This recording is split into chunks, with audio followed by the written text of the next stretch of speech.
moment. So what we're doing for 4 weeks, and this is our third week, is that we're talking about the metaphysics of A Course in Miracles. The metaphysics of A Course in Miracles is, on the one hand, I want to say really different. On the other hand, I want to say that it's also what's true, which doesn't make it different. It means that the world that we see is a distortion. It's not, the Course is very clear that it's not the real world. We could say that heaven is the real world, but actually the word world isn't even the right word in a certain sense. Because it's not a matter of a physical object that we're talking about. It's really, as metaphysics is really discussing something which is abstract, which is not physical. And it's very difficult for us to understand non-physical because we understand physical very well. We understand the outside because we are oriented toward the outside. And one of the things we understand, because of the nature of our egos and the nature of consciousness itself, we understand subject-object. So subject-object simply means self and others. So there's two things. There is the perceiver and there is that which is perceived. So the interesting question is, what if we just have one mindedness, if you will, so that there is nothing except the sense of a total oneness, right? In other words, where there is no separation. So the Course in Miracles, as we've seen before, we talked about some last time, suggests that at some time, and now that makes it difficult because the Course in Miracles tells us that there is no time, that all there is timelessness.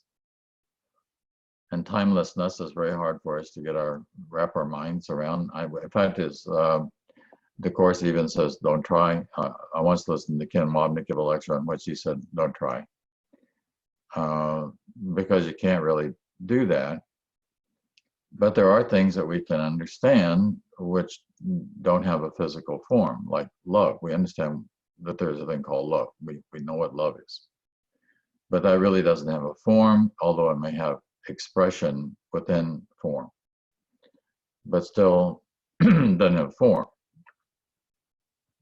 So ultimately speaking, there's that word ultimate. Ultimately speaking, there is no outside, or as the Course in Miracles expresses, there's nothing outside of you, which means that there's nothing outside of your mind. So the mind is the thing, and this mind is really a part of a whole mind, a great mind that we call God, just to put it in one simple word, right? And yet we understand that that is the principle, if you will, which runs the universe. So space and time are really dimensions outside of or other than what we experience. In fact, they're a part of what we do experience. And what I'm getting at is that what runs the whole show is not a part of space and time, so to speak, because it's on a higher or another dimension. We'll look at this in just a moment. So we're going to keep working on this theme tonight. We're going to be looking at more about the dream world, and we're a little more about the dream world because the dream world is the world that we project, whether that be when we are sleeping at night or whether our eyes are open and we are walking around in the day. We are still projecting the world because we are judging the world. And sometimes when we have dreams, it's like, you notice most of people say, I just had the strangest dream. And, you know, by that I mean, nobody just has dull, boring dreams, you know.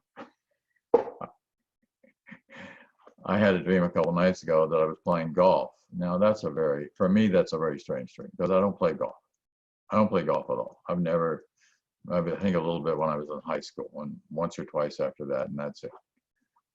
So it's just not a place that this body would find itself in space and time. And yet, that was what was going on within that context. It's like you wake up, why? Where did that come from? Why would I go someplace that I would not take this body to under normal circumstances? Who knows? I mean, there was no easy answer to that. Right. So we'll start with some slides. We got a lot more slides than we'll ever get through, but that's okay. We'll just have them for next week. And what we do for anybody, there's nobody that's new tonight, is there? I don't think so. I don't think anybody is joining us for the first time. So I'll talk for the next 10 minutes or so, and then we'll stop and we'll break, or if I find a slide that I really think we need to talk about, we'll stop and break on that slide. So Angela is our moderator, and say hi to Angela. And Angela, let's go. So this is just our opening slide indicating that we're doing the metaphysics of a course.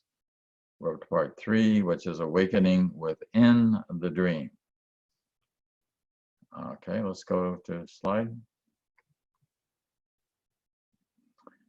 So I like this kind of cartoon. I really hate being this wave. I hope I'll find the ocean soon.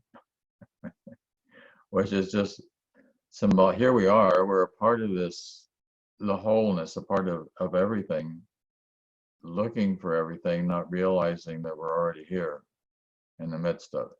Slide. So it could be said the most essential teaching in the course is that there is only one universe, one heaven, life, love, mind, God.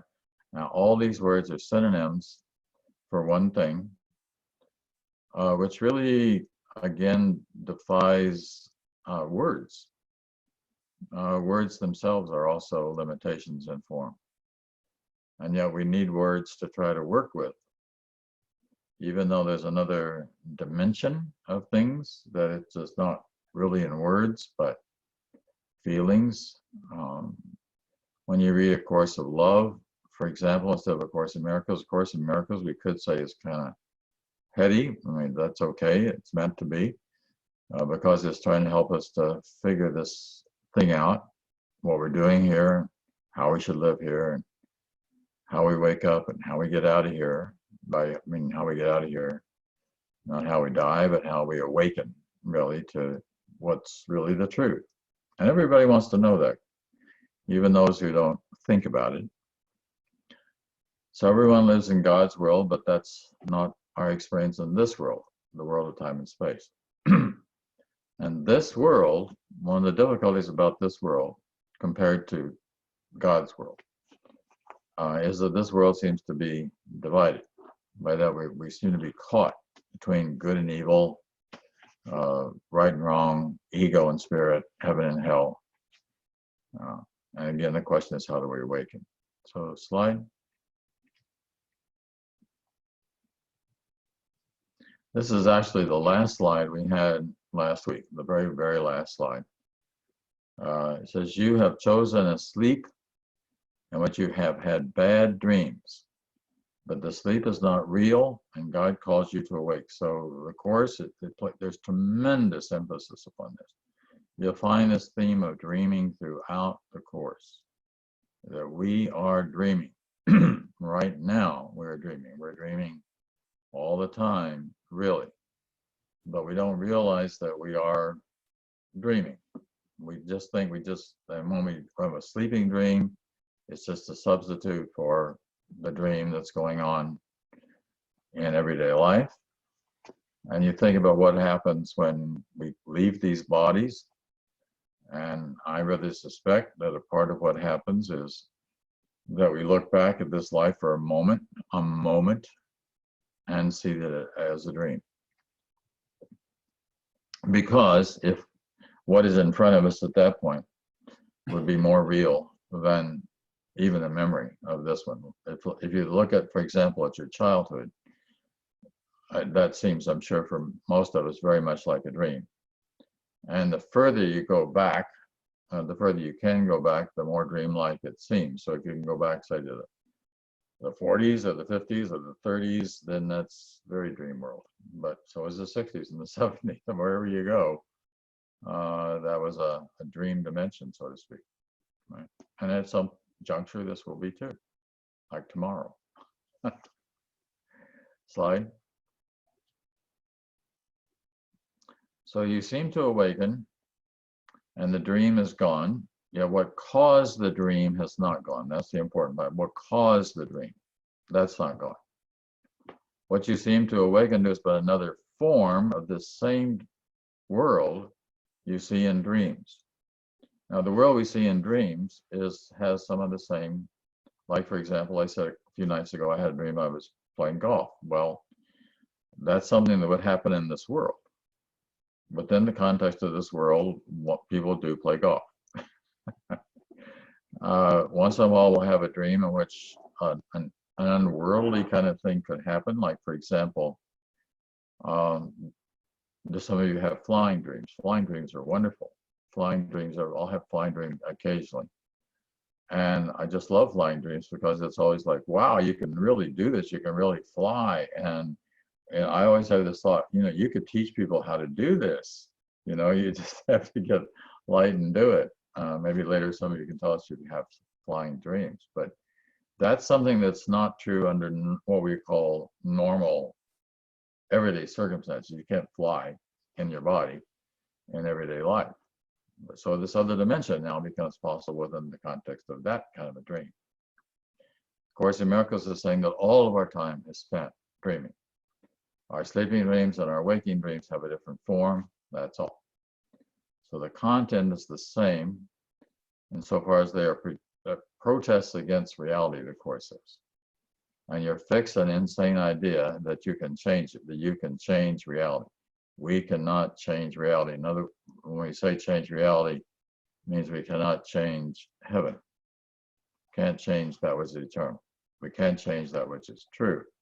Within the context of this world, or maybe within the context of a dream, we could change some things, but not within the context of God's world, eternity. Slide. So we're talking about awaking from the dream. So in a little bit tonight, I'm going to talk about Buddhism some. We've got a few slides before we get there. But we think of the Buddha as someone who was awake. And we're talking about sleeping in this world. So we talk people being awakened beings. An awakened being in that sense would be someone who would see the play or the game or the drama, the soap opera of what we call everyday life, but also be able to transcend that in the sense of, as the Course says, getting above the battlefield, being able to kind of look down and to see what's going on without being trapped or caught in it. The ego is trapped in the world. The ego is caught in the world because the ego has a lot of judgments about what's happening within the context of the world. So one of the things that we're learning how to do here is to become observers. So as far as we're observer or watcher is another word that we might use. We look and we see and we let it be what it is. There's a line in the Course in Miracles that says, let him be what he is, seek not to make of love an enemy, which something the ego likes to do is to have opposition. It likes to find enemies, right? Although I think we are waking up. I've been reading this really interesting book, was working on a little bit today, called The Angels of Our Better Nature by Steve Pinker, Pinker, who's a professor at Harvard University, who's doing this pretty good proof that we are actually waking up as a society as a whole. And he has a lot of good statistical proof of different ways in which we are becoming less wars, less murders, less insanity, more accepting of peoples of other colors and races and denominations and cultures, etc.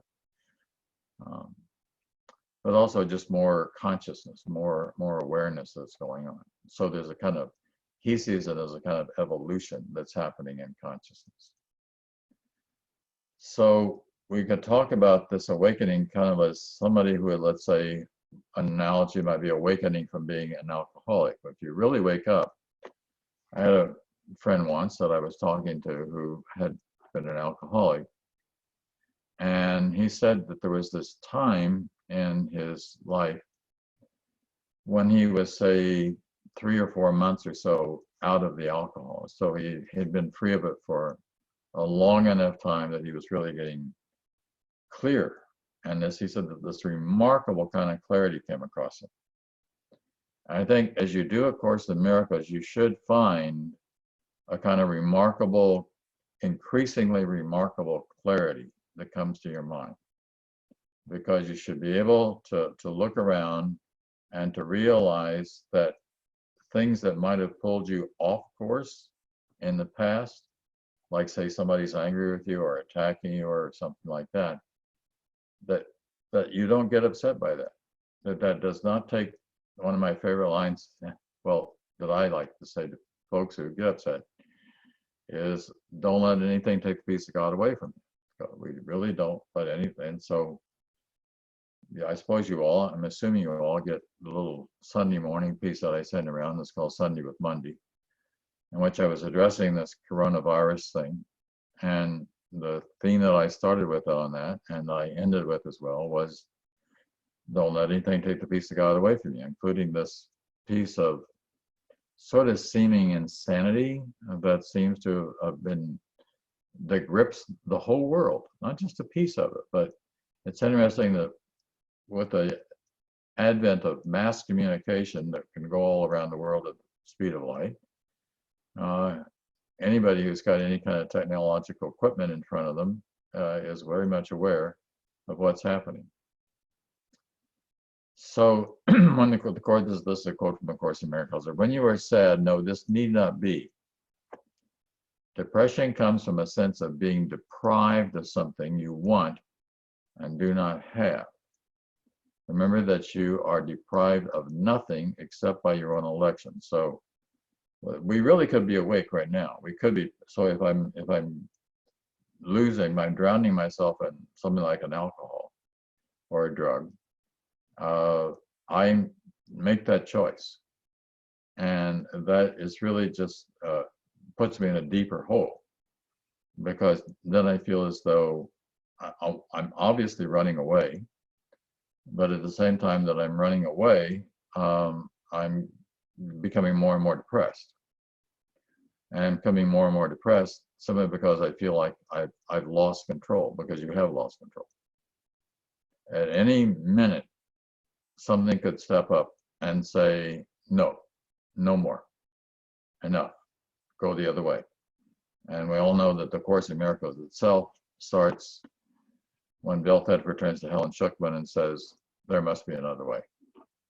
This insanity that was going on within the context of their relationship had reached a maximum. And sometimes that happens in relationships. You reach a point where no more. Things that have to change. No more insanity, no more screaming, no more yelling. We either love our way through this or we split or whatever it is, but no more of this. By the way, the thing is, alcohol is obviously a depressant, and I looked online. It is actually responsible for more murders than anything else. There's more people get shot from guns from people who are drunk than anything else, like in bars and nightclubs and just people that are drunk at home or whatever it is, and or in automobiles. The automobile becomes a weapon. Alcohol is responsible for more deaths in this country than anything else is of that nature. I mean, more homicides. Let's do a couple more slides, and then we'll break and talk. I'd like to get to one point here. So waking up is like sobering up, again, by engaging in a training process. Within the Course in Miracles is a training process designed to help us recognize the difference between sleeping and waking. And by taking responsibility for what we think, I repeated that twice, what we feel and what we do, we can begin to change things. And that's what the workbook is for. The workbook, and it's difficult in the beginning. People resist that beginning a lot, although it, of course, just starts right off slam. You know, let's get into this right away. And it's sort of like a little bit like wake up. It's a little, it's gentle all the way through, but in the beginning, it's like, whoa, really? Wow. That's really asking for a change of mind. I really have to ask it to make an adjustment here, a shift. As you get further into it, it gets more and more and more seemingly gentle because it is gentle. Slide. So the Course says the rest does not come from sleeping, but from waking. The Holy Spirit is the call to awaken and be glad. The world is very tired because it's the idea of weariness. Our task is the joyful one of waking it, the world, to the call for God. Everyone will answer the call of the Holy Spirit, or the sonship cannot be at once. So I really like this idea that our task is the joyous one of waking it. As we awaken, we, not only ourselves, we inevitably awaken the world. This is a joint effort. But then you will see that the world is awakening in terms of the response that you give to the world. For example, let's say that somebody is screaming at you or yelling at you or arguing with you, and you are not feeding that. You are not giving it back. What you are doing is you are continuing to be loving in the face of what's coming at you. That's not true on the ego level. The ego is often a tit for tat. You hit me, I hit you. You insult me, I insult you. But the Course, once you get started in the Course, you'll know that that's not the right response. So let's look at the top sentence there, and then we're going to break and go to full screen. Let's talk about rest does not come from sleeping, but from waking. Let's talk about what that line means. Shall we? Rest does not come from sleeping, but from waking. Okay, full screen.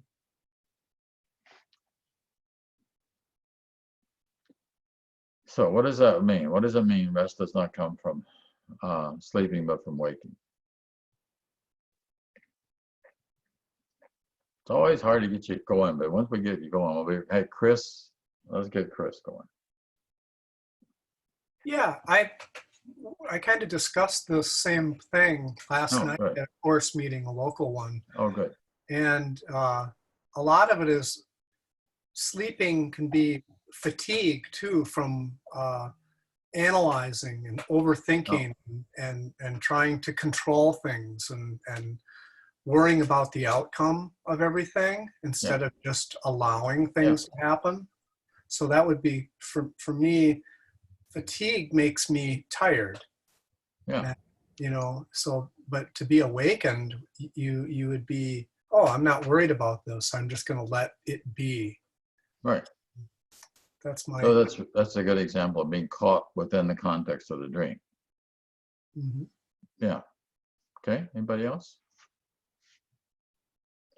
Rest comes not from sleeping, but from waking.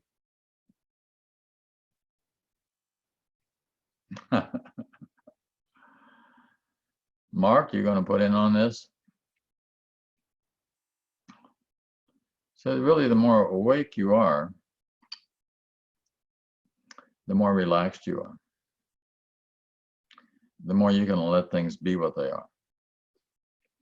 The less worried you are, the less trapped you are, less caught in anxiety that you are, the less it is that you're driving your car and some worry is going through your mind, some analysis, some interpretation.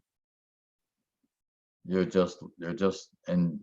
the more you can enjoy presence, looking around, seeing what is, and letting be what is without any kind of, again, analysis of what is. But I'm gonna see if anybody else has got. Go ahead. I'm sorry, John. John Lucas has his hand up. Okay, Christy. John. Yeah, I mean, when I walk out the door, I'm on guard. I mean, I am like, tensed up, and ready for battle. Wow. On the battleground. I mean, some of it's a lot of it's unconscious, but I can be exhausted at the end of the day, like from nothing happening but going through my day. Yeah, and going through your head. Yeah, I mean, I've just constantly fought battles over and over and over. Yeah. On the sidewalk, on the subway, Yeah. and That's exhausting. yeah. And when I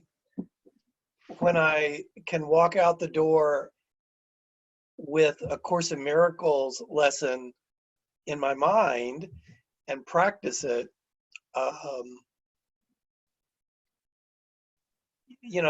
80% of that can go away. Good. Making progress there. Yeah, it's progress, not perfection, as they say. So, and in a way, or in a real way, the way that my mind thinks is that, oh, well, if I let if I practice the Course, which is basically no judgment and surrender,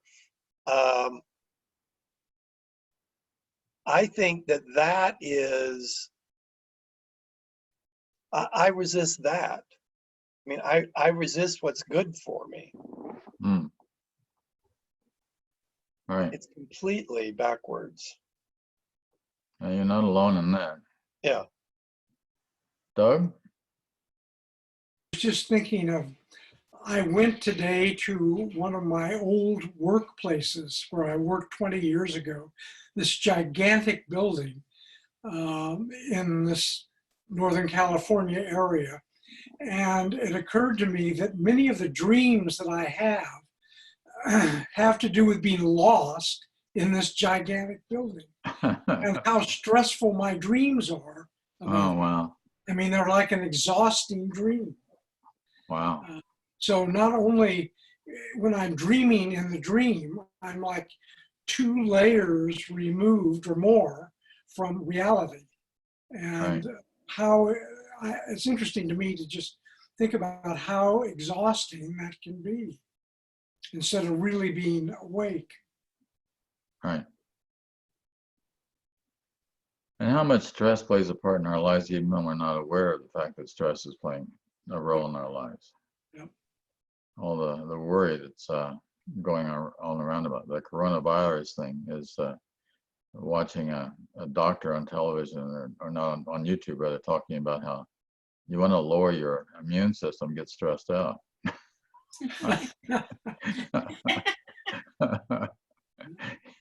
It's sort of self-defeating, it's like you want to be free of this thing, and yet the more you're stressed about it, then the worse it gets, or the more potential you have to become ill. Let's put it that way. People repeatedly will say that they'll get cancer or something and they didn't, and then oh yeah, well, gee, there was a stimulus for that, wasn't there? All right, something fell apart in my life and not hit my body. Anybody else want to reflect on this? Rest comes not from sleeping, but from waking. Christy, do you want to? Okay. Christy? Well, I would like to say I'm restful when I'm waking, but I recently had an experience at work. I hosted a restaurant, and I've been kind of going through a pretty serious Lyme disease kind of thing. So I'm always like, I don't know, I'm really oversensitive and very insecure in a way. But it's not like a hard brain surgeon job. And one of my bosses was just constantly just jumping down my throat, literally everything I did.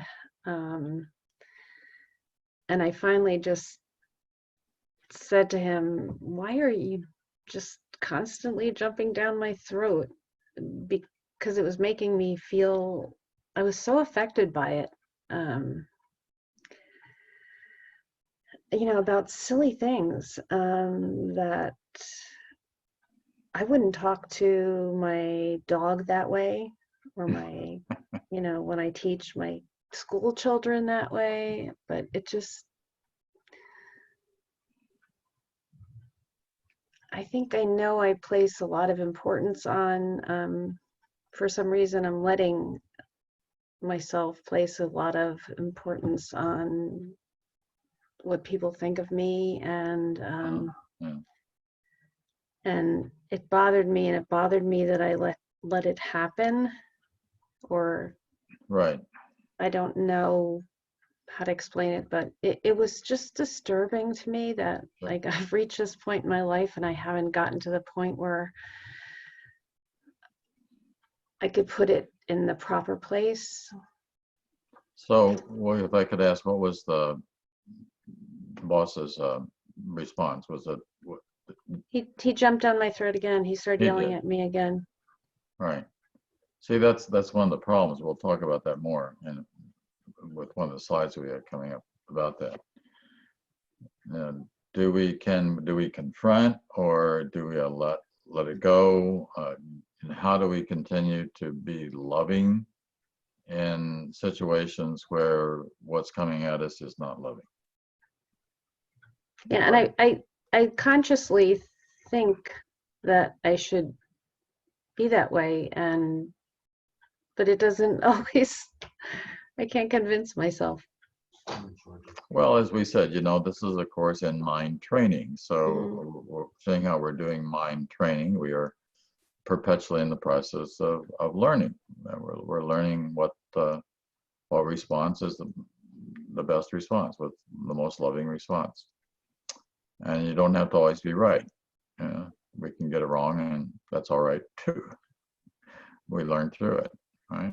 Mm-hmm. Anybody else want to reflect on this theme, Carol? Yes, I have had different things like that over the years, but my trick of lately has been, and I don't, because I'm retired and I don't have that thing anymore, but things just still do happen. And there's a Hawaiian prayer process that's called the Ho'oponopono, and it is there's a whole little booklet, the book that goes with it. It's very beautiful, but the essence of it is you basically say, I'm sorry, please forgive me, thank you, I love you. And it sounds like, on the one hand, it sounds like you're giving your power away, and I'm here to tell you, it's like taking incredible power into your heart and mind. There's I'll just give you one little example about, Doug and I go to a Feldenkrais practitioner every other week, and this is just a kind of a body work stuff. Well, at any rate, there's, in this office, are other massage therapists and regular therapists, and it's body mind place. And there's this one man who we've encountered a number of times, who's probably in his 60s or 70s, and he's very big, and he's apparently schizophrenic and a number of other things, and he goes to see this therapist. And he will, the first time I was in the room, he's talking to himself and yelling to himself. and slapping his face and punching himself. And then he'd get up and he'd go into the bathroom and you'd hear him really yell out. And then he'd come back and calm down a bit and start the whole thing over again. And I finally just thought, wow, because, we're there for 2 hours. Doug is in for 1 hour, and then we switch and I go in. And I'm like, that's a long time to be subjected to this. And so I literally sat, I put my book down and I just sat with my eyes closed. And I said that prayer over and over again. And he literally just, not a peep out of him. Wow. He just sat there. And I thought, and it was just the two of us in the room. So I wasn't even having to pull the whole room together, but Right. it's powerful. And I will it's almost, you don't even have to believe it. It's just like the Course. The power is in going through the motions, and then the motion, it sells itself back to you. Yeah, you're putting the right energy out there, and that's the main thing. All right, cool. All right, let's go to a few slides, and then we'll come back in another 15 minutes or so. Did you find it? No.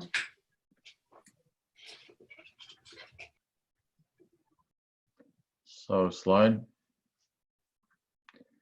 So of course, as you're home in God, dreaming of exile, but perfectly capable of awakening to reality. Question is it your decision to do so? You recognize from your own experience that what you see in dreams you think is real while you're asleep. Yet the instant you awaken, you realize that everything that seemed to happen in dream did not happen at all. That's an interesting thought, right? Did not happen at all. It was only in your head. There was no other place. Do you not think this strange, even though all the laws of what you awakened to were violated while you slept? I mentioned earlier flying in a dream. Well, that's a law that was violated of this world. Bodies cannot, unless you're a bird, you can't just get up and fly, right? Is it not possible that you were merely shifted from one dream to another without really waking? Slide. There'll be nothing if you dream when you hear him, because you will awaken. So the Course is really, and on a previous occasion we looked at this, trying to help us become aware of who him is the Holy Spirit or Jesus, same thing really. But become aware of the presence of a mind that is the mind, which is always there for us and is there very gently trying to help us to awaken. So the Course says your dream contains many of the ego's symbols, and they've confused you. They confuse us because we get caught in the ego's projection stuff. So with the ego thinks, for example, well, that's a problem. I should see a problem here. I've got a problem here.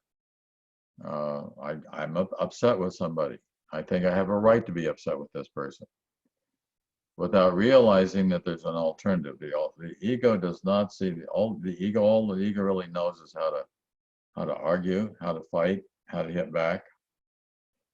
It was sort of I guess it was last Saturday night, 1 to 2. For Saturday night, my wife and I on Netflix watched The Irishman, knew the show. We had watched the two popes the night before, which I had enjoyed, largely because of the dialogue that was going on there. But all of a sudden, we're watching a movie about gangsters and people that kill each other, and I really couldn't watch it. I mean, I watched it for about half of it, and excused myself and said, I've got to go to bed.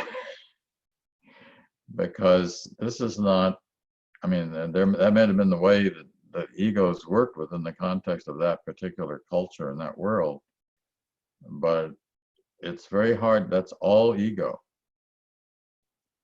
kind of thinking that somehow or another there was a right and you could kill somebody else just like that. It's such an abreaction in consciousness that it was hard to absorb.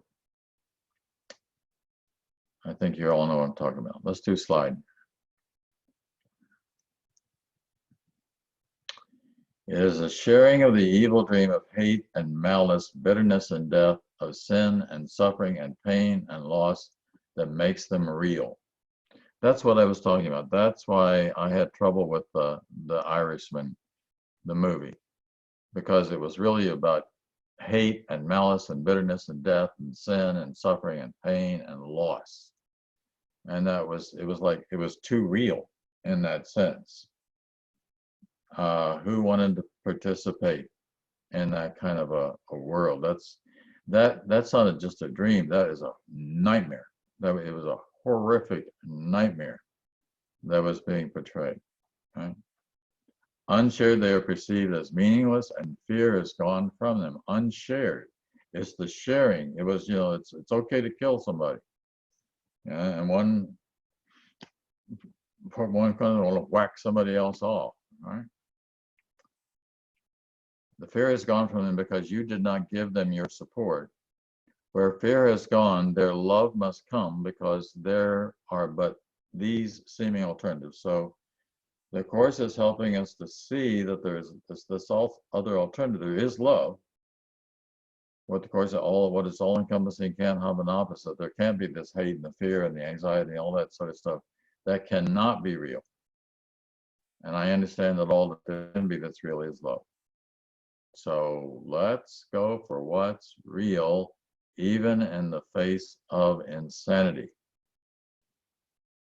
Part of what, if you got the piece that I sent around on Sunday morning, Sunday with Monday, a little bit about the coronavirus, what I was really just calling for there was sanity in the face of insanity. What seemed to be going on. Too much or enough already. Too many people getting scared and running the wrong way, or getting into a kind of mass insanity.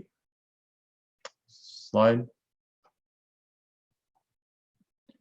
When you awake, you will see the truth around you and in you, and you will no longer believe in dreams, because they will have no reality for you. Yet the kingdom and all that you have created there will have great reality for you, because they're beautiful and true. So we're just opposing things like that movie about gangsters to this other realization of a totally different kingdom, the kingdom of, which is great reality. Heaven is reality.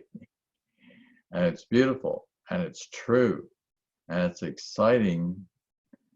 And what's exciting is to be opening. There should, as you do the Course, you should really find this increasing openness of mind and attitude. It should be joy. Joy, there should be more and more of this experience of joy at just being alive, just being here, just being present, because there's no place else to be. Slide. Miracles enabled you to heal the sick and to raise the dead, because you made sickness and death yourself. You made it, meaning the ego made it, and can therefore abolish both.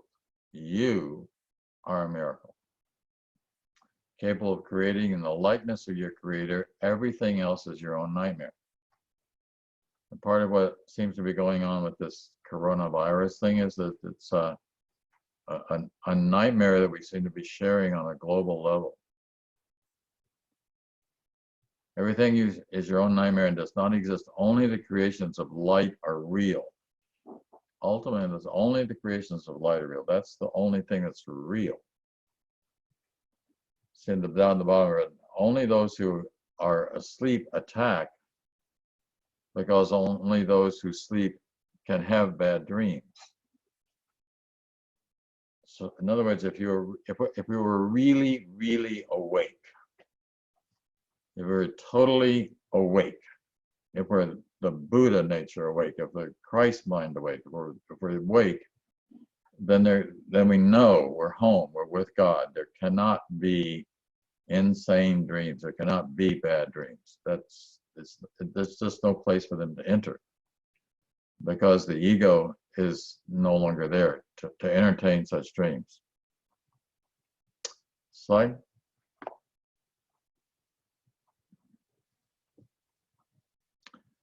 So you're not yet awake, but you can learn how to awaken. So the Course is trying to help us. It's all about waking up, paying attention, seeing what's happening, being responsible. Very simply, the Holy Spirit teaches you to awaken others. So this is the fun part of awakening. The fun part of awakening is that as we awaken, so can we enable awakening. And we enable awakening because we reverse the process. In other words, rather than attacking the world, all you have to do, all we're doing is just loving the world. Just loving the world, just loving every part of the world. Christy, it means, loving that boss of yours.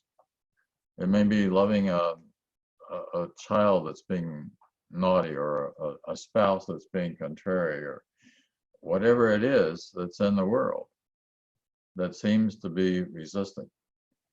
As you see them awakening, you will learn what waking means. And because you've chosen to waken them, their gratitude and their appreciation of what you have given them will teach you its value. So here's the difficulty. The point is to just keep loving, keep giving, no matter how big the attack, whatever it is that's coming my way. If I don't give in to that, if I don't jump to the ego, if I don't let the ego control that situation, if I let the Christ mind be the presence in my mind at that time, then I am teaching the right thing. And it will come back to me. And things will improve. They will get better. They have to. Let's do a couple more slides, then we'll come back to full screen again. So as I said, there are amazing similarities between the Course and Buddhism. After his great enlightenment, Gautama became known as the Buddha, the Awakened One. Unlike most people who are asleep, the Buddha is seen as one who has awakened to the true nature of reality. That's what we're trying to do. We want to know that. We don't want to keep sleeping anymore. We're tired of sleeping. We want to wake up and see the world as it is. It thus achieves its liberation, or nirvana in Buddhist terms, which is seen as the extinguishing of the fires of the ego. This is within Buddhism. The ego desires, hatred, ignorance, they keep the cycle of suffering and rebirth going on. Part of what this book that I've been reading on the Angels of Our Better Nature by Stephen Pink is saying that this is happening, that the cycles of suffering and rebirth, which the whole world has been repeatedly going through over the centuries, there's a whole awakening that is occurring for all of us if you recognize that you're part of it. Slide. So according to the Buddhist sutras, after his awakening, the Buddha hesitated on whether or not he could teach the Dharma to others, concerned that humans were so overpowered by ego, ignorance, greed, and hatred that they could never recognize the path, which is very simple, but subtle, deep, and hard to grasp. Now, the same thing can be said about A Course in Miracles. And it's one of the reasons a lot of people reject the Course in Miracles. It's one of the reasons a lot of traditional Christians have trouble with the Course in Miracles. It's a reason why a lot of people will say, well, that stuff doesn't make any sense. I don't get it. I don't find it interesting. But according to Buddhist teachings, the god Brahma Sahampakti convinced the Buddha that at least some with little dust in their eyes, I think that's somewhat a little dust in their eyes will understand. So if you're a Course in Miracles student, in Buddhist terms, following this, you're someone with a little dust in your eyes. Meaning, in this case, maybe let's call it a little glint of light in your eye. There's something that is waking you up. There's something that is enabling you actually get past the word dust there to see more. And you know it's there, and you know it's inside you. And you know you can't go back to being who you were. You cannot regress. You cannot go back. You cannot go back to sleep. You know some of that, don't go back to sleep. Don't go back to sleep. Don't go back to sleep, right? And the Sufi mystic, right? Just wake up. Wake up. We're gradually waking up.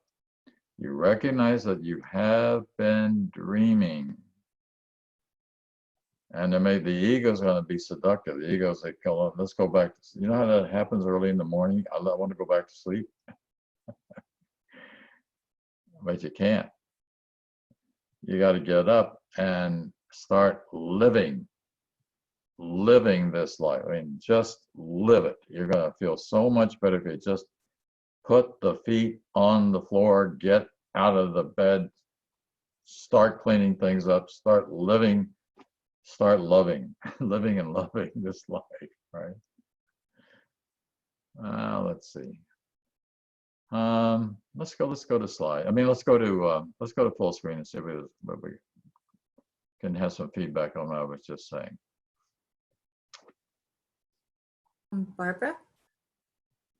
Do I need to, can you hear me? Yeah. Oh, good. Okay, well, I wanted to say something because I think it kind of fits.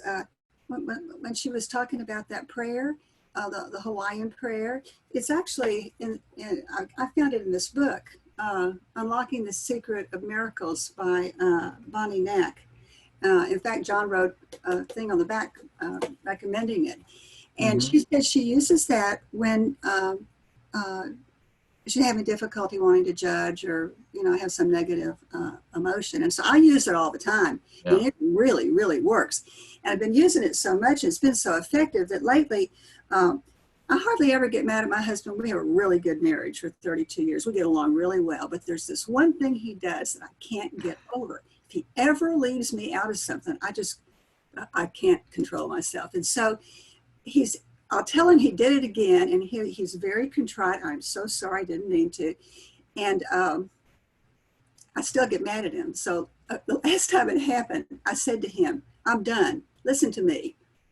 This is what I want you to say to me when I think you're leaving me out. I'm so sorry. Forgive me. I was wrong. I love you. Thank you. And he memorized it, and he started doing it. And now he does the course too. It's so sweet. Nice? I can't get over it, but he says that to me, and it does it for me. It makes me so happy. Even though I know I taught it to him. So, it can, working the course can kind of lighten up sometimes if we can find a way to be playful with it. And that's all I had to say. No, that's very, very good. And thank you. And thank you for reinforcing what Carol was saying. Yes, that prayer, the Ho'oponopono thing is really good. And obviously you both have experienced kind of miracles with it. If there's anything that complements the course, go for it. It makes it real. That's wonderful. I love it. Doug? I was just thinking about the coronavirus, and my initial thought is always, well, look at all the fear it's generating. Oh, yeah. Et cetera.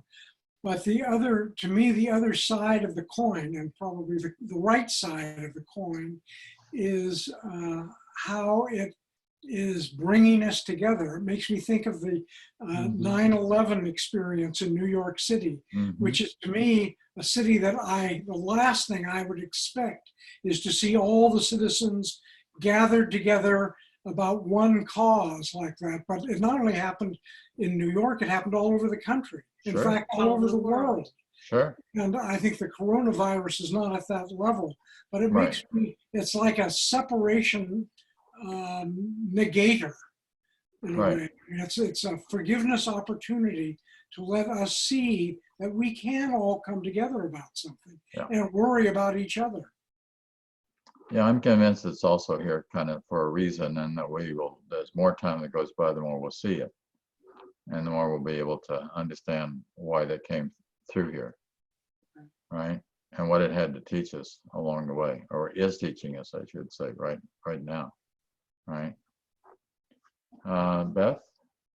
Go ahead. First of all, thank you everybody for your comments.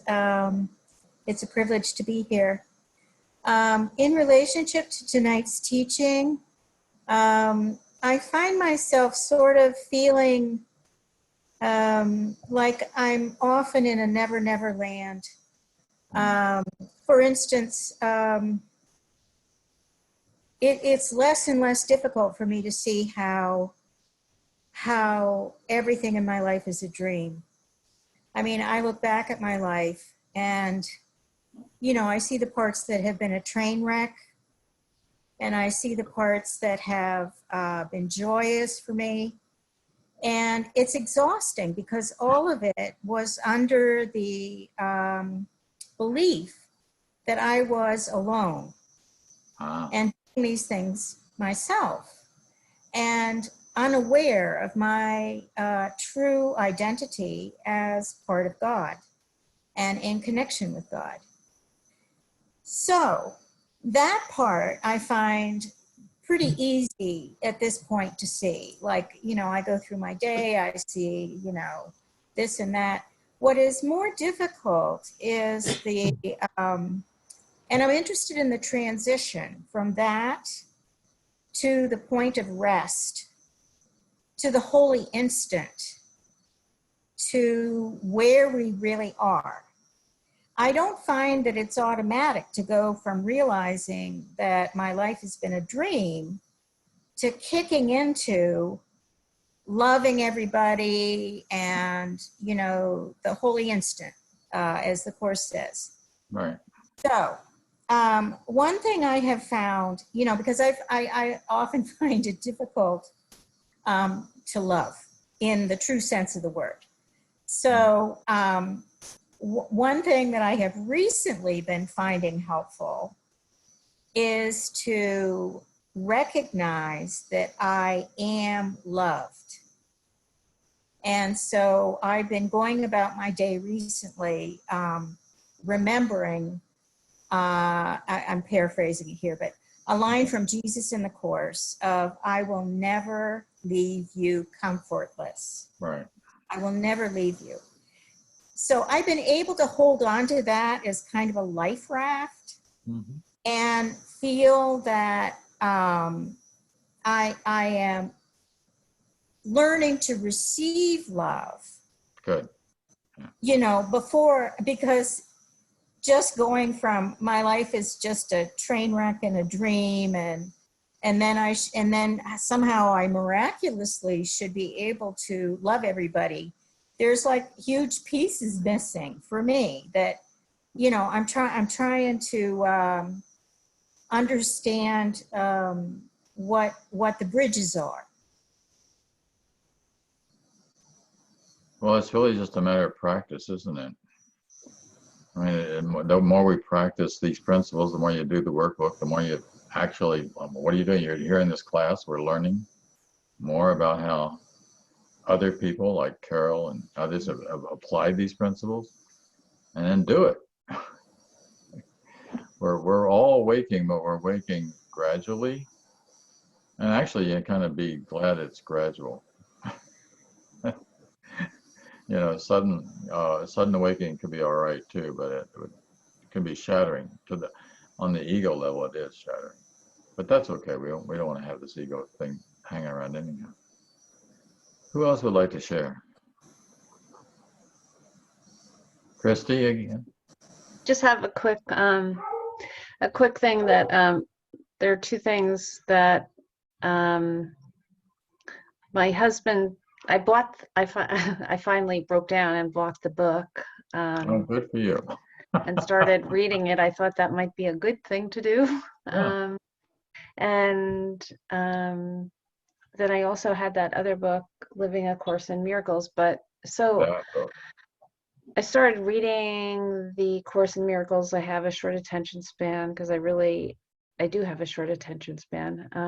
But I was reading about miracles, and it was just kind of flipping and going back to the lessons and the workbook, and then going back to the Living A Course in Miracles. But there was a thing in Living A Course in Miracles that said, that really hit me. It's really right at the very beginning, because I forget what I read. I have to read it over again. And it said, there must be another way. And I think I've thought that my whole life, that this just can't be it. Right.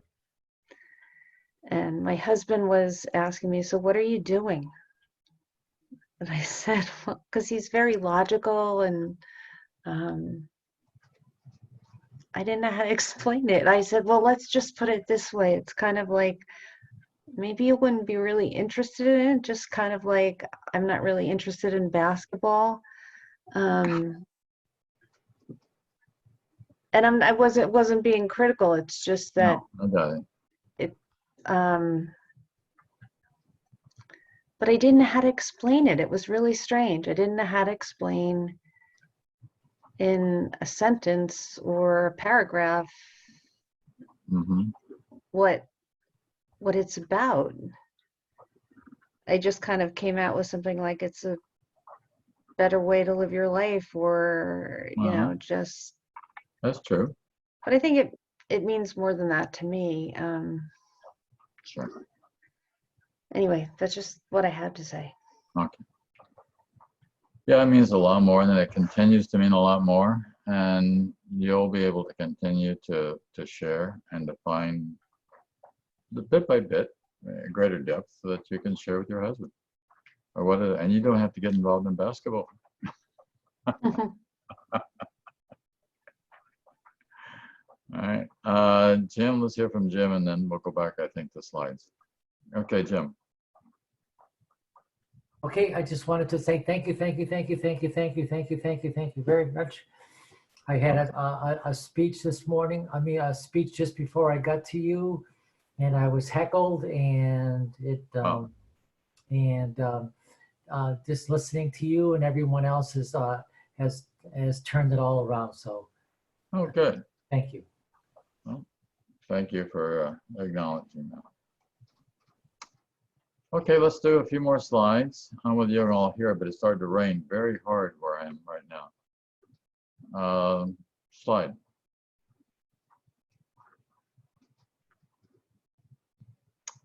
Okay. How willing are you to escape effects of all the dreams the world has had? It's partly addressing what Christy was saying. How willing are we to really escape all this? No one believes there really was a time when they knew nothing of a body. Now, this is interesting. And could never have conceived this world as real. So now this isn't really possible, but just try to imagine for a moment what it'd be like before you were born. I mean, before you became a baby, before you got into this world. Was there a mind? Was it real? Where was it? It wasn't here. It doesn't have a form. He would have sent at once that these ideas are one illusion, too ridiculous for anything but to be laughed at. I mean, the whole idea of the body, the world, the outside, the external, how serious they now appear to be. And you take something like the coronavirus, how serious this appears to be. This appears to be really serious. People are really up about this. The mind is really distracted, right? So I want to share with you all that years ago, 1976 to be exact, I had an experience of being, so to speak, disembodied. By that I mean stepped out of this world. And I don't mind sharing that it happened as a result of a journey into, I've shared this some in the past, into Chiapas in southern Mexico with a psychiatrist who was also a shaman. And it did involve the use of very heavy duty psychotropic drugs, but it did throw me completely out of the body. And I was, as far as I could tell, I had died and did not know you could come back, and was surprised when I did. And it's very hard to explain where I went or what happened because there was no I that went there, but there's something that remembers the whole experience. Otherwise, I couldn't be talking about it right now. But John Mundy died. John Mundy disappeared. And it was horrific. It was horrific in the sense that the letting go of that was horrific. But once I broke through, it was beatific. And so when I came back, it was days before I could kind of get, it was sort of walking around, seeing the world in a very different way. And one of the things that I did, I think I've told part of this before at least, was I kind of made a mistake of telling people, you know, you're not a body. I kept telling people, you know, you're not really a body.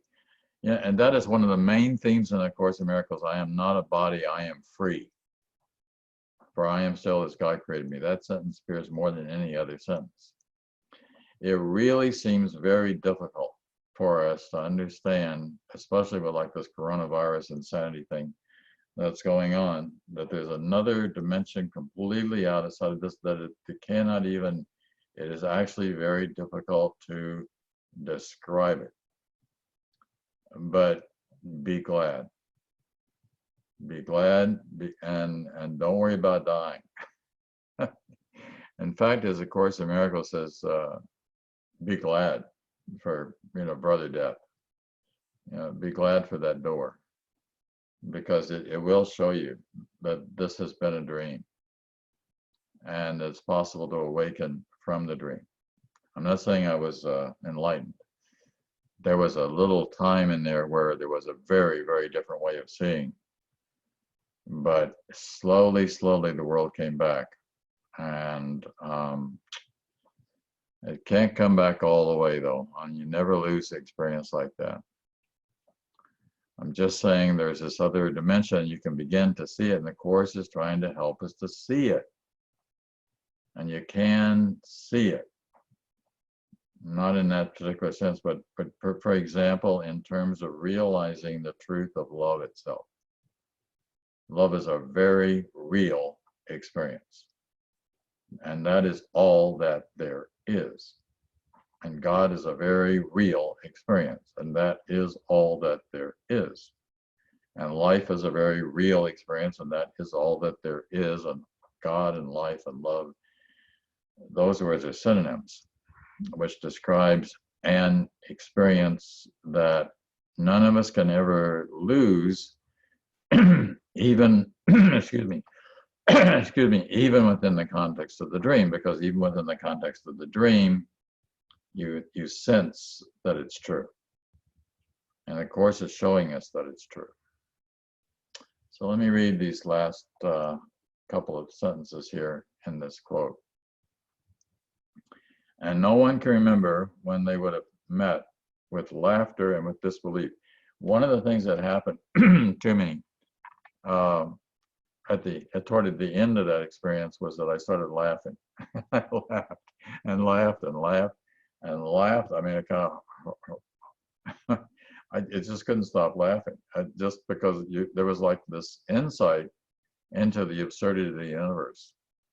And the realization that it wasn't real, and the realization that, my God, we take all this stuff so seriously, and there's really no reason to be taking all this insanity so seriously. the ego believes in insanity is one way to express that. Right? And there isn't any reason for insanity because all there is love. That's why this thing is a dream, and that's why this thing is a nightmare, actually. It's a nightmare insofar as we're caught in the kind of things that I was seeing in that Irishman movie, right? That kind of a life is definitely a nightmare. And there are pieces of that kind of life that can be true in any of our lives. Difficulties with other people, being physically ill, things not working out in relationships at work or whatever, right? None of that is real, none of that lasts, and none of it's true. Only God is real. Let me read the last sentence. We can remember this if we but look directly at their cause. Now that's a very important line. And we will see the grounds for laughter, not a cause for fear. So where does this insanity come from? Where does all the insanity that's going on in the world right now with regard to the coronavirus coming from? And can I see that it's coming out of fear? And what is fear except for my disbelief and my insanity and my concern that there is no love or there is no God? And yet, if I move deep enough, I realize that there is. But I need this reassurance. And I think so many of you had like the kind of experience that Carol was describing. There's that reassurance that the love is there, or that Barbara was experiencing. It really is there, it really is real, and it really can be experienced. Let me just read a couple more sentences here. We'll do a little bit more and we'll go back to full screen for the rest of the time. We can remember this if we but look directly at their cause. The cause is this mind. It is always this mind.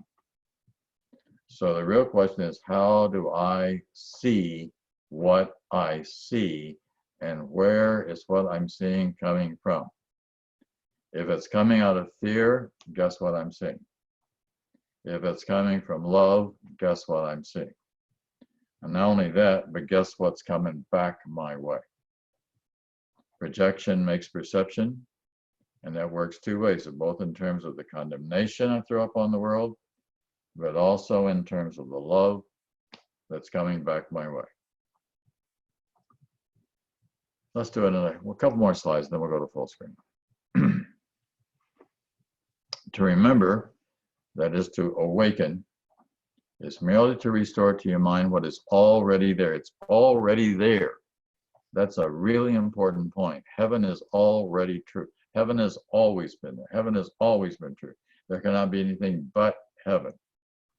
That's why this world is, in many ways, a nightmare. I know there are a lot of pretty pieces to it, a lot of nice scenes, mountains and rivers and birds and flowers and all that. Nothing, we're not condemning any of that pieces of it, right? But those are pieces of it. There's a whole that is beautiful, that doesn't get cluttered and messed up with attack thoughts and hatred and anger and the kind of thing in the Irishman movie. You do not make what you remember. You merely accept again what is already there but was rejected. So there's always rejected. So somewhere or another, and of course it's saying within the mind, there's this thing called this ego. And this ego thing decided to reject God, to step outside of heaven. This is what the myth of the Garden of Eden again. So we step out of heaven, or we think that you can't really do that. You can't really leave. You know, it's already there. It's always been there. Eternity is eternity, and you can't get away from eternity, right? Because it is eternity, right? So the ability to accept truth in this world is the perceptual counterpart of creating in the kingdom. So the Course says that our function in heaven is one of creation. And it doesn't really explain what creation is, except it gives a pretty good clear that it has something to do with simply loving, simply being a part of love. So it's the perceptual counterpart. So within this world is a matter of perception. And perception is not just that we see and touch and feel and taste, but again, that we also judge. And we also condemn, and we also interpret, and we also analyze, and we see problems. So it's not, the thing is to let off on seeing the problems and seeing the reality that's behind this world. Let me just see what the next slide is. I'll either read it or we'll skip and go to full screen. I'll read this slide and then we'll go to full screen, okay? God will do his part if you will do yours. That's the important point. The important point is we're at a point of decision making. We have to make a decision. We have to decide. Am I going to go for God, or am I going to allow this insane ego thing to rule my life? I recognize that it's an insane ego thing. I don't have to go there. It doesn't have to be part of my life. I don't have to buy into the insanity of the world. I could see things a wholly different way. Let me read that again from the beginning. God will do his part if you will do yours. So it's really God's plan for salvation is already there. It's already laid out, but we've got to play our part within the plan for salvation. An exchange of knowledge for perceptions. Knowledge is a very different thing than perception. Knowledge is literally knowing, seeing, being what I'm talking about. Nothing is beyond his will for you, but signify your will to remember him, and behold, he will give you everything but for the asking. So it's really just a matter of our asking. That's what prayer is for, in part. Right? Let's go to full screen. Let's just dialogue for maybe the rest of our time. We only have 12 more minutes or so. So, who'd like to share?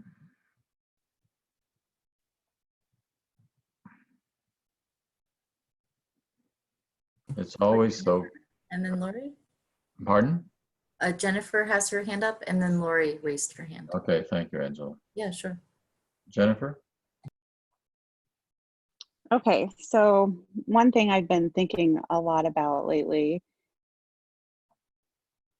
and I kind of wrote it down here so I can get it out clearly, but would the Course say that everyone is perceiving like their own heaven, and anything less than that is in my small mind? So I can literally like hold others back or forgive myself in the illusion that's in my mind. Like, is there a thought in the Course where like everything that I see is so twisted, and so twisted in fact that everyone really is perceiving their own heaven? Do you know what I mean? Like, I'm not quite it's sure. a different way to see it. I'm not quite sure what you mean by their own heaven. You mean like, their own definition of like heaven? the things that no, more like the things that I see, if it's in my mind and I'm not separate from that, is there a possibility that what I'm seeing is so twisted that in reality what I'm seeing actually received in a heavenly state to those that I am projecting anything less than that on? Okay, you Does that broke make up on sense? me a little bit, so I didn't get everything you said. I'm not quite sure. So certainly Like, we all have. Let's so go back to. it's Go such a ahead. cool thought.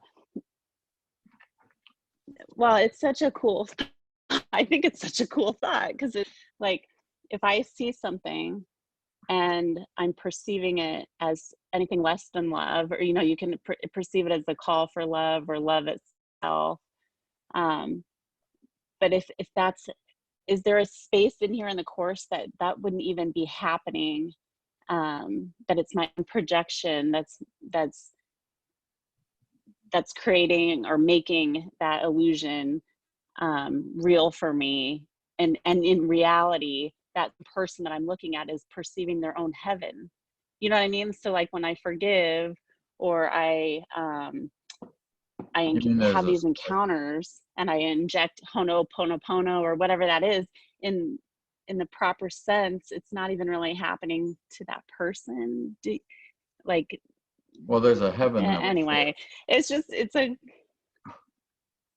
The what's Course that? in Miracles says heaven. I mean, this is the healing, rather, is a collaborative venture, right? The atonement is a collaborative venture. That we do this together. Mm-hmm. That no one enters heaven on their own. Okay. Yeah. Not that we physically enter heaven in some together way, but in terms of the experience of the mind, that does become a collective experience. It has to become because no one's left out. Right. So if no one is left out, then we are learning how to share that love with everything, everyone, regardless. It's not like a romantic love or something like that. It's just really acceptance, Right. and an awareness of the connectivity in which there would be no harm, there would be no hurtfulness, there would be no rejection. There would just be, very simply, love would be there regardless of what they're seeing. So you're right in the sense that we're all coming at it from from our own angle, but there's only one thing that we're coming to, and that is universal. Right? Anybody else want to Okay. share? Thank Yeah, So sure. I'm not Lori, sure. and then Mark has his hand up. So Lori Oh, first. Hi, Lori. hi Okay. everyone. Hi, Lori. Hi, I not too long ago had a nighttime dream experience that this conversation has sort of piqued my curiosity about. So if you don't mind, I'll just run it by you and see Sure. what you think. So it was a two-part dream. The first dream happened probably about a week after or before the second. So the first dream, I have a person, I'm one-on-one with a person who in my real past, I had a former relationship with. And, the Course in Miracles over the years has helped me to come to peace and a sense of forgiveness in that relationship. Mm-hmm. But the dream is showing me, this person as a bully to me in a, sort of suggestive way that you wouldn't, anybody involved in the Me Too movement wouldn't appreciate. It was kind of yucky.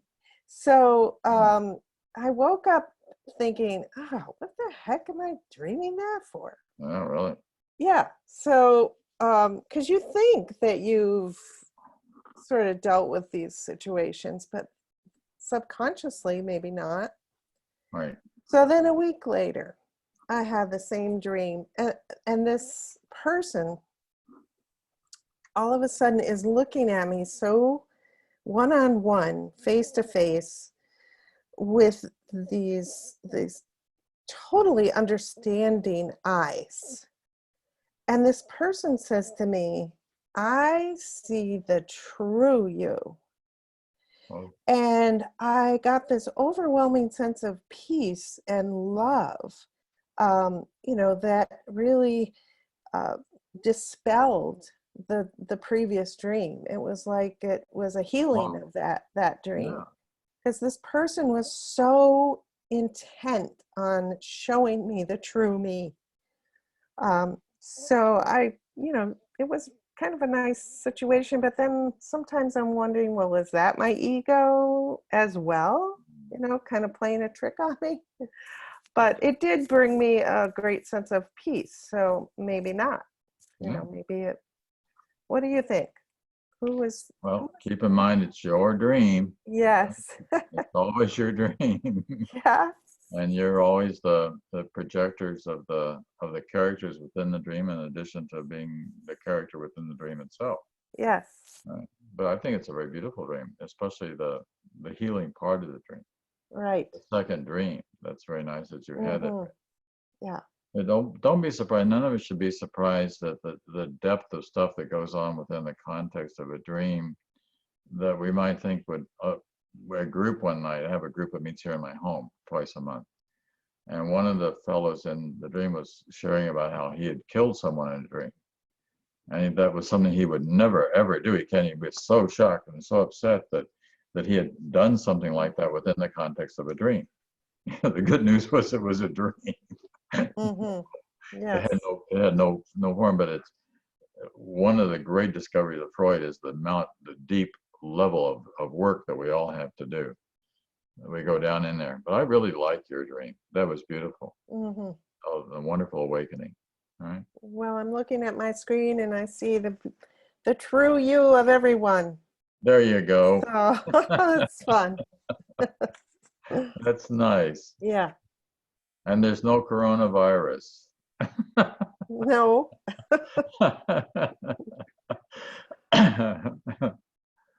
Okay, who else? Angela, did you say? I'm not Has his hearing. hand up? Mark, and then David. Yeah. Okay. I wanted to go back to something that Jennifer was talking about. You were talking about people having a special kind of heaven, and you had it just upside down. Can you hear me okay? Yeah, I can hear. I just couldn't find you on the screen. Now I found Okay. you. You're hiding over here in the corner. Yeah, so anything that's special is a special kind of hell. So we all experience our own special hell, but having been to heaven fairly recently, I can tell you that it is exactly the same for everyone. Which I've had some very close friends of mine be very upset with that because they're like, well, I want my heaven to be a certain way. The fact is that God is the same to everyone. God doesn't change. And the most important part of the Course in Miracles for me anyway is when it talks about remembering, because remembering is what it feels like.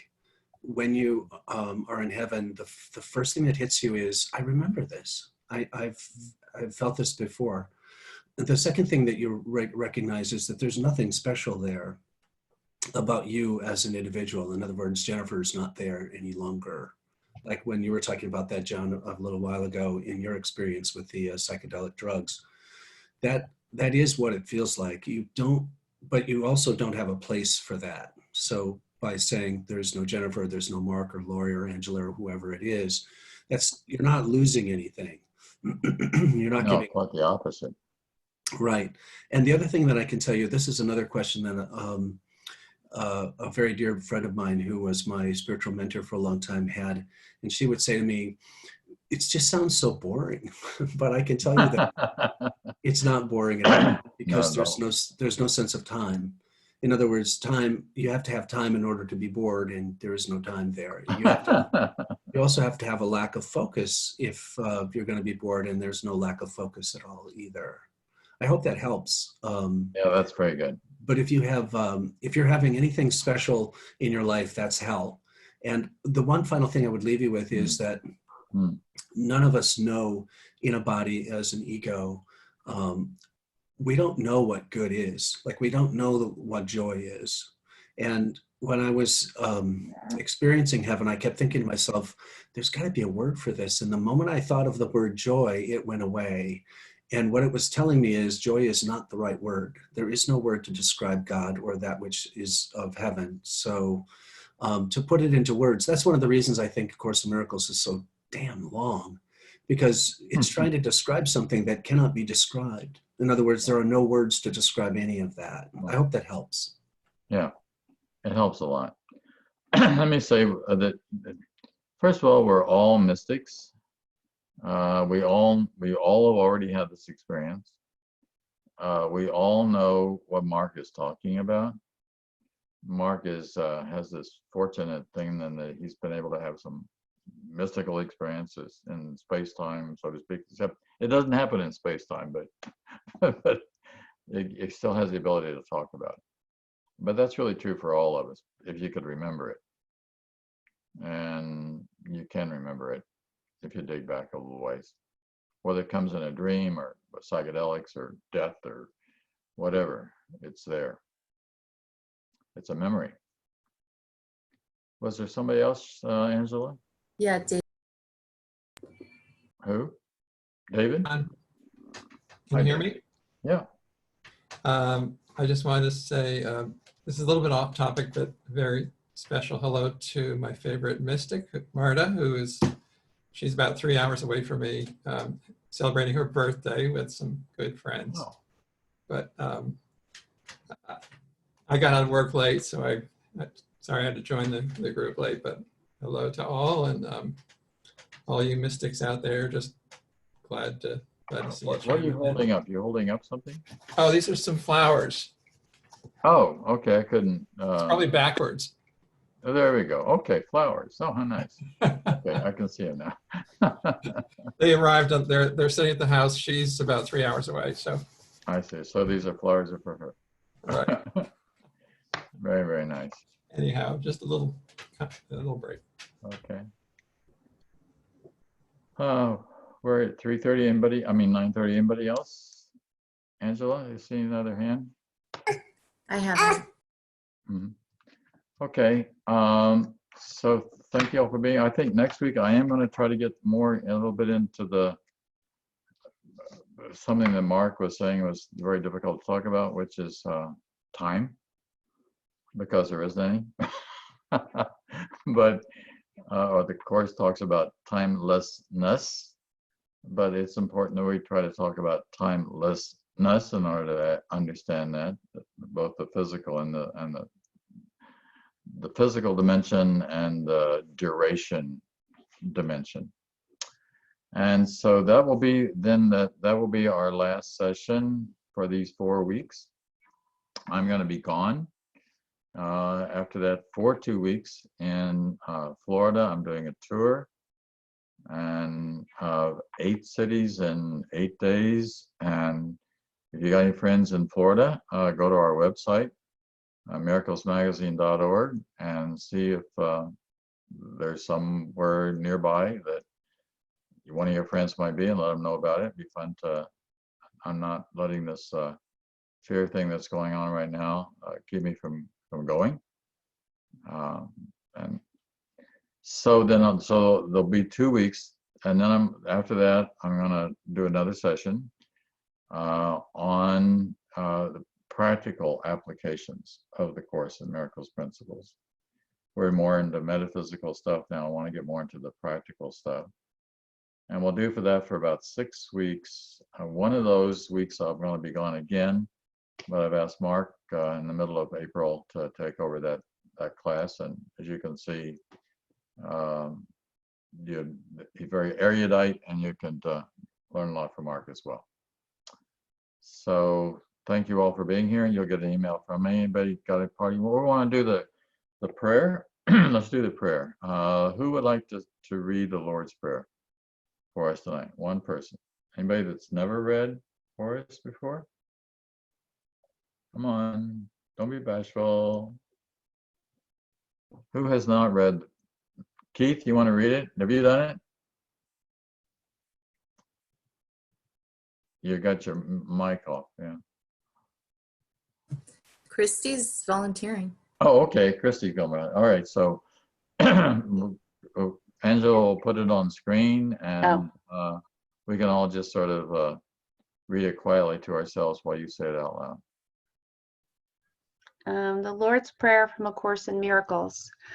Forgive us our illusions, Father, and help us to accept, our true relationship. Hold on. Accept true relationship with you, in which there are no illusions and where none can ever enter.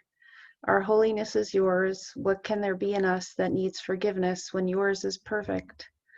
The sleep of forgetfulness is only the unwillingness to remember your forgiveness and your love. Let us not wander into temptation, for the temptation of the Son of God is not your will. And let us receive only what you have given, and accept but this into the minds which you created and which you love. Amen. Amen. Go back to full screen, and we'll say good night to each other. So good night. Good night.